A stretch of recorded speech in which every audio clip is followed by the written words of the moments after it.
Assalamualaikum warahmatullahi wabarakatuh. Sebelumnya, saya akan memperkenalkan diri.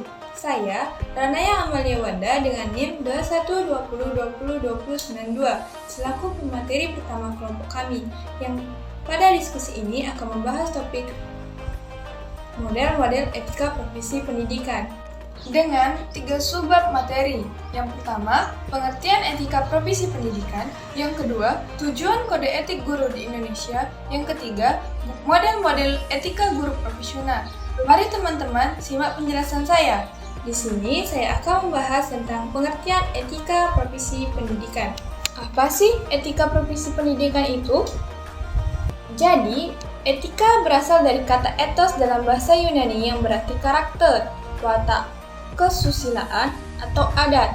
Etika biasanya berkaitan dengan konsep yang dimiliki individu ataupun kelompok untuk menilai apakah tindakan-tindakan yang telah dikerjakannya itu salah atau benar, buruk atau baik. Dan pengertian profesi sendiri, profesi berarti suatu pekerjaan yang mempersyaratkan pendidikan tinggi bagi pelakunya yang ditekankan pada pekerjaan mental, yaitu adanya persyaratan pengetahuan teoritis sebagai instrumen untuk melakukan perbuatan praktik, bukan pekerjaan manual. Jadi, profesi harus memiliki 3 pilar pokok, yaitu pengetahuan, keahlian, dan persiapan akademik. Dan pendidikan merupakan kegiatan yang sangat penting bagi penyiapan anak-anak untuk menghadapi kehidupannya di masa mendatang. Dari pengertian di atas, saya tarik kesimpulan, pengertian etika profesi pendidikan ialah sebagai profesi yang memiliki pedoman dan sikap yang mulia, bermartabat, dan terhormat. Etika pendidikan memiliki pembentukan tingkah laku dan kepribadian kependidikan guru yang harus dihadapi, yaitu dengan keyakinan, keinginan, rasa, dan rasa. Apakah paham, teman-teman?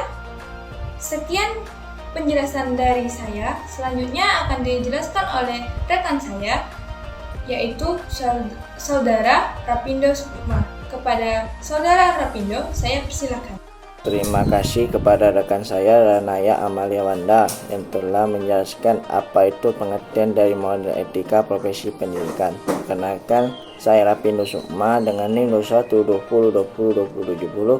Saya akan bahas sedikit mengenai materi awal kita, yakni pengertian model etika profesi pendidikan, yang mana pengertiannya ialah tindakan individu yang berkaitan dengan karakter sesuatu yang dikerjakan salah atau benar, dan buruk atau baik dalam menjalankan norma atau aturan pada pekerjaannya, dalam pengalihan pengetahuan secara sadar dan rencana untuk mengubah tingkah laku manusia dan mendewasakan manusia melalui proses pengajaran dalam bentuk pendidikan.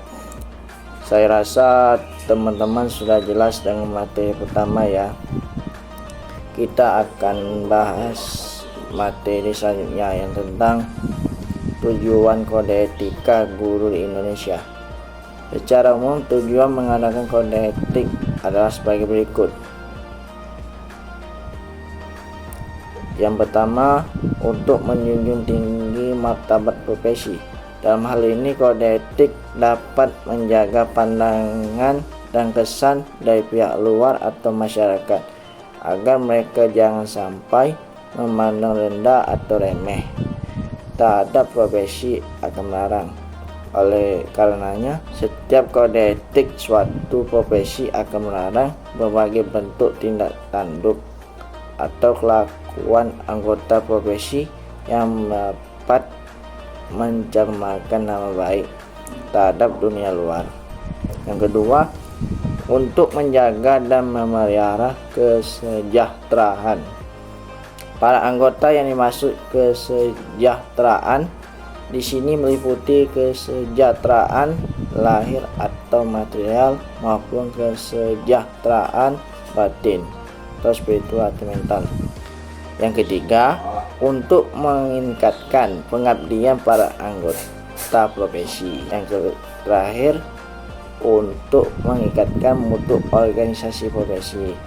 Untuk meningkatkan mutu organisasi profesi, maka diwajibkan kepada setiap anggota untuk secara aktif berpartisipasi dalam membina organisasi profesi etika dan profesi keguruan dan kegiatan yang dirancang organisasi profesi.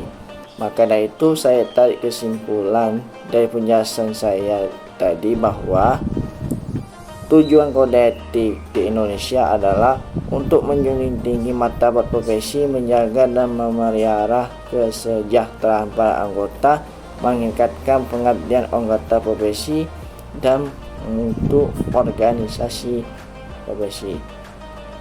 Bagaimana teman-teman? Apakah sudah paham dengan materi yang diberikan? Kalau sudah paham, kita lanjut materi berikutnya yang akan disampaikan oleh Saudari Raisa Zahran. Kepada Saudari Raisa Zahran, saya persilakan. Perkenalkan, nama saya Raisa Zahran dengan NIM 21202089. Di sini saya akan melanjutkan penjelasan dari teman-teman sebelumnya. Nah, di sini saya akan menjelaskan materi mengenai model-model etika profesi guru. Nah, sebelum melanjutkan ke pembahasan tersebut, saya ingin menambahi sedikit penjelasan mengenai etika. Etika didefinisikan sebagai a set of rules that define right and wrong conduct, atau seperangkat aturan atau undang-undang yang menentukan pada perilaku benar dan salah. Etika di dalam Islam mengacu pada dua sumber, yaitu Quran dan Sunnah atau hadis Nabi Shallallahu Alaihi Wasallam. Dua sumber ini merupakan sentral segala sumber yang membimbing segala perilaku dalam menjalankan ibadah, perbuatan, atau aktivitas umat Islam yang benar-benar menjalankan ajaran Islam. Selanjutnya, saya akan menjelaskan mengenai etika profesi keguruan. Nah, etika profesi keguruan ini adalah aplikasi etika umum yang mengatur perilaku keguruan, norma moralitas, yang merupakan landasan yang menjadi acuan profesi dalam perilakunya. Dasar perilakunya tidak hanya hukum-hukum dan prosedur kependidikan saja yang mendorong perilaku guru itu, tetapi nilai moral dan etika juga menjadi acuan penting yang harus dijadikan landasan kebijakannya. Ada dua macam model-model dan etika yang harus kita pahami. Yang pertama, etika deskriptif, yaitu etika yang berusaha meneropong secara kritis dan rasional sikap dan perilaku manusia dan apa yang dikerjakan oleh manusia dalam hidup ini sebagai suatu yang bernilai. Yang kedua, etika normatif, yaitu etika yang berusaha menetapkan berbagai sikap dan pola perilaku ideal yang harus dimiliki oleh manusia dalam hidup ini sebagai suatu yang bernilai. Etika juga memiliki dua model, yaitu etika umum. Etika umum berbicara mengenai kondisi-kondisi dasar bagaimana manusia bertindak secara etis. Bagaimana manusia mengambil keputusan, teori etika, dan prinsip-prinsip moral dasar yang menjadi pegangan bagi manusia dalam bertindak serta menjadi tolak ukur dalam menilai baik atau buruknya suatu tindakan. Yang kedua, etika khusus merupakan penerapan prinsip-prinsip moral dasar dalam bidang kehidupan yang khusus. Penerapan ini bisa berwujud bagaimana saya mengambil keputusan dan bertindak dalam bidang kehidupan dan kegiatan khusus yang saya lakukan yang didasari oleh teori dan prinsip moral-moral dasar.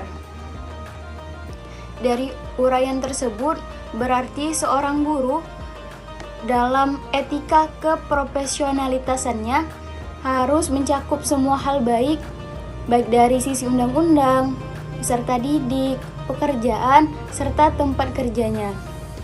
Sekian penjelasan dari saya. Semoga apa yang telah saya jelaskan bisa teman-teman mengerti dan pahami. Saya akhiri. Wassalamualaikum warahmatullahi wabarakatuh.